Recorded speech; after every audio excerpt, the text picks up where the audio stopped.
Mobiles రికవరీలో Telangana first place. తెలుసుకుందాం ఈరోజు కరెంట్ అఫైర్స్లో ఇదేంటో. Hi friends, welcome back to నేహోదిక. నేను మళ్ళీ ముందు కొన్ని కరెంట్ అఫైర్స్ తోటి వచ్చాను. అందులో ఈరోజు ఫస్ట్ టాపిక్ మనకి ఇది ఇంటర్నేషనల్ ఇష్యూగా చూడండి. So Booker prize, international Booker prize మన కర్ణాటకకు చెందిన ఫస్ట్ పర్సన్. కర్ణాటక ఈ ప్రైజ్ గెలిచిన ఫస్ట్ కర్ణాటక పర్సన్ ఎవరు అంటే బానా ముస్తాక్. ఈమె ఒక ఉమెన్ అనమాట. సో తినకి ఈ ప్రైజ్ వచ్చింది. ఈమె 12 షార్ట్ స్టోరీస్ రాశారు about problems facing by the south Indian women. South ఇండియాలో మన ఉమెన్ ఎట్లాంటి ప్రాబ్లమ్స్ అయితే ఫేస్ చేస్తున్నారో వాటన్నిటి గురించి కూడా ఈ షార్ట్ స్టోరీస్లో ఉంటుంది.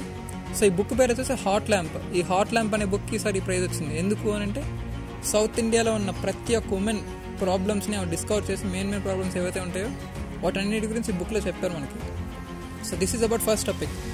ఇంకా నేషనల్ న్యూస్ విషయానికి వస్తే నేషనల్ ఇష్యూస్లో భాగంగా ఈరోజు మన మిజోరాం స్టేట్ ఉంది కదా, మిజోరాం స్టేట్ ఒక మంచి ఘనత సాధించింది. అదేంటంటే లిటరసీ రేట్ 100%. ఇంతకుముందు 2011 సెన్సెస్లో 91.6 ఉండేది లిటరసీ రేట్. ఇప్పుడు దాన్ని 100%కి మిజోరాం స్టేట్ వచ్చింది. ఇట్స్ అ ఫస్ట్ స్టేట్ మన లిటరసీ రేట్లో 100% ఫుల్ పర్సంటేజ్ సాధించిన ఏకైక రాష్ట్రంగా, 100% స్ట్రైక్ రేట్ సాధించిన ఏకైక రాష్ట్రంగా మిజోరాం నిలిచింది.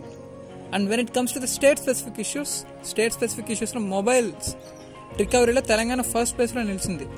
దీని ఇంటెన్షన్ అంటే మనకి సీజేఆర్ అంటే మనకి ఒక రిజిస్టర్ పోర్టల్ని ఒకటి స్టార్ట్ చేస్తారు కదా. ఏదైతే మొబైల్స్ పోయాయో ఆ పోర్టల్ రిజిస్టర్ చేసుకుంటే వెంటనే అక్కడ రికవరీ చేస్తారు. సో ఇది సెంట్రల్ గవర్నమెంట్ పోర్టల్ అనమాట.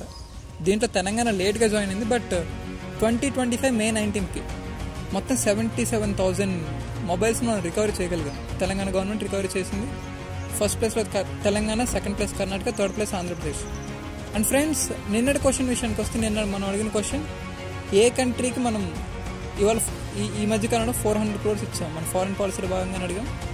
దానికి ఆన్సర్ ఒకరు కరెక్ట్గా గెస్ చేస్తే దానికి Maldives is the right answer. So ఈరోజు క్వశ్చన్ వచ్చేసి ఏంటంటే, పిఆర్ లెజిస్లేటివ్స్ ఒక రిపోర్ట్ ఇచ్చారు. ఆ రిపోర్ట్లో అత్యల్పంగా అసెంబ్లీ సెషన్స్ నిర్వహించిన రాష్ట్రం ఏది? పిఆర్ లెజిస్లేటివ్స్ ఒక రిపోర్ట్ ఇచ్చారు. ఆ రిపోర్ట్లో అత్యల్పంగా అసెంబ్లీ సమావేశాలు నిర్వహించిన రాష్ట్రం ఏది ఈ 2024లో? కింద కామెంట్ చేయండి ఫ్రెండ్స్. తెలిస్తే మరి రేపు కరెంట్ అఫైర్స్ కలుద్దాం. Thank you. Stay tuned for more exciting updates from Anuhya Vedika. Don't forget to like, share, comment, follow us on Instagram and Facebook. Thank you for your support.